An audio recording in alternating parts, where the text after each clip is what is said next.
तो जय हिंद, नमस्कार भावी थानेदार और थानेदारनियों।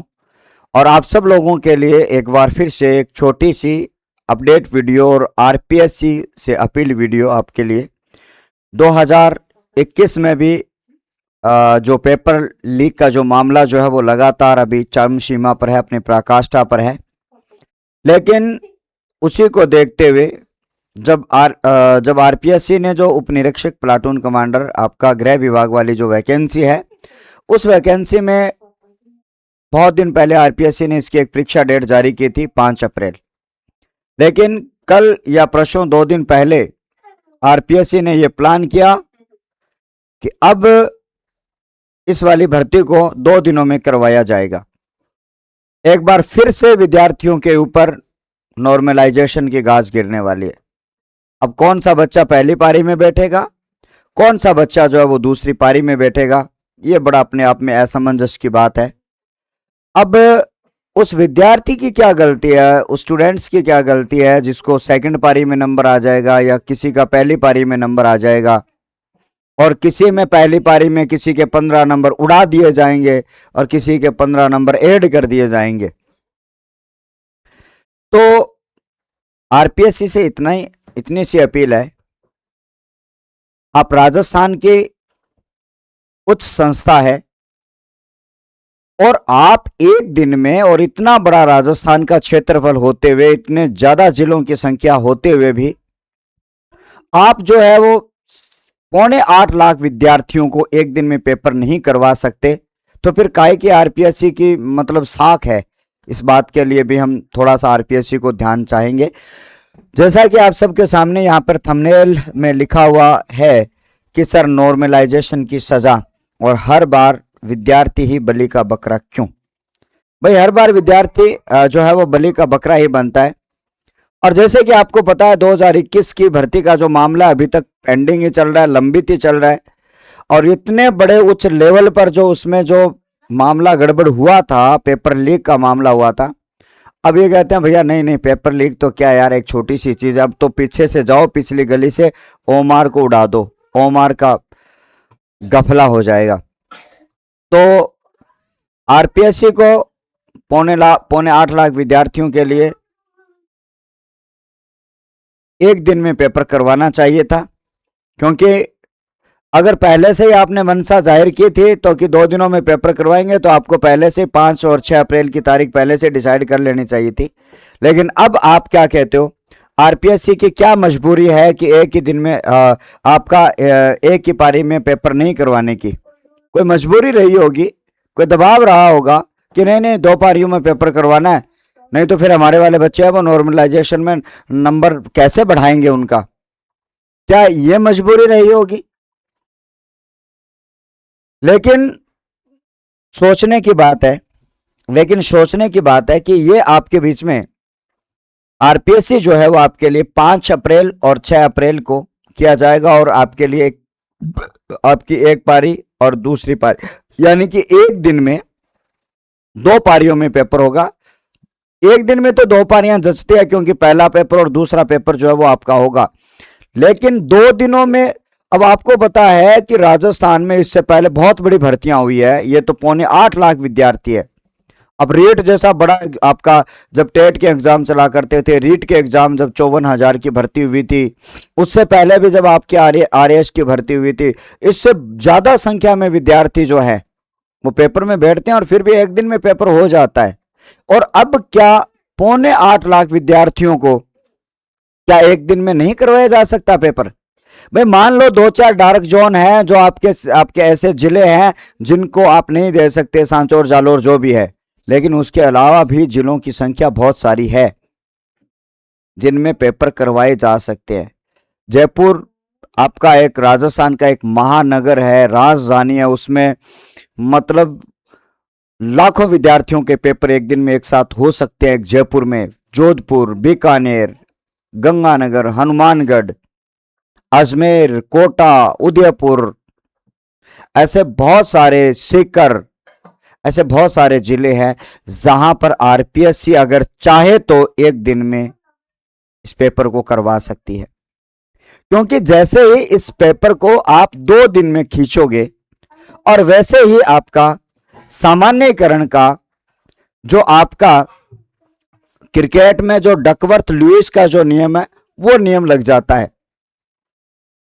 डकवर्थ लुईस नियम को आपने देखा होगा क्रिकेट मैच में, जब बारिश आ जाती है तो वहां पर डकवर्थ लगा के भाई साहब कौन सी टीम का पलड़ा भारी हो जाता है, वो क्या कंडीशन रहती है हमें इस बात का पता नहीं है। और वो कंडीशन आपके इस पेपर में आपके सामान्यीकरण नॉर्मलाइजेशन की कंडीशन आपके बीच में हो जाती है। तो बस हम तो यूट्यूबर्स या पढ़ाने वाले टीचर्स विद्यार्थियों के हित में इतना ही कर सकते हैं कि ध्यान खींचना चाह सकते हैं बोर्ड का, आरपीएससी का, कि भाई आपकी क्या मजबूरी रही होगी कि आप 8.25 लाख विद्यार्थियों को आप एक दिन में पेपर नहीं करवा सकते हो, क्योंकि आप आरपीएससी जो है वो राजस्थान की सबसे बड़ा निकाय है, बड़ी संस्था है, सबसे बड़ी संस्था अगर इस फील्ड में अगर देखा जाए, क्यों नहीं करवा सकते। तो ये सोचने का विषय है, ये गंभीर विषय है, विद्यार्थियों के ऊपर कुठाराघात है। हर बार विद्यार्थी ही जो है वो इसमें पिसीजते हैं और मेहनत करने वाले विद्यार्थी फिर से पीछे हो जाते हैं, क्योंकि नॉर्मलाइजेशन का जो गणित है वो बहुत खतरनाक गणित है। किसी के 20 नंबर काट दिए जाते हैं तो किसी के 20 नंबर जोड़ दिए जाते हैं।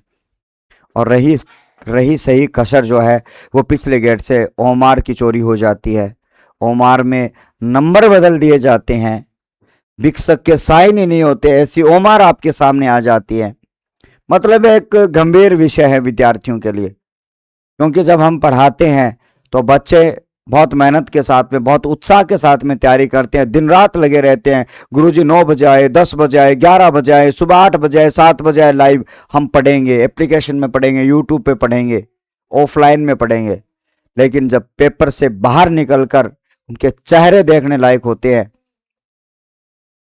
और घंटे 2 घंटे बाद में आती है न्यूज, वहां से डम्मी कैंडिडेट पकड़ा गया, वहां पर पेपर आउट की खबरें हुई, ठीक है। जब पेपर का रिजल्ट आता है तो गुरुजी मेरे 20 नंबर नॉर्मलाइजेशन की वजह से कम हो गए, मेरी क्या गलती थी, मेरे 10 प्रश्नों को क्यों काट लिया गया, गुरुजी मेरे 15 नंबर कम हो गए, गुरुजी मेरे 18 नंबर कम हो गए। ये सीधा सीधा इसका ये बलि का बकरा विद्यार्थी है। तो आरपीएससी से बस इतनी सी रिक्वेस्ट हम करने वाले हैं, और तो क्या ही कर सकते हैं। हम तो एक यूट्यूब पर पढ़ाने वाले टीचर्स हैं या ऑफलाइन में पढ़ाने वाले टीचर्स हैं, आपसे रिक्वेस्ट कर सकते हैं, आपसे हाथ जोड़कर निवेदन कर सकते हैं, क्योंकि आपने 5 और 6 अप्रैल की तारीख दी है, उसके ऊपर वापस से संज्ञान लीजिएगा।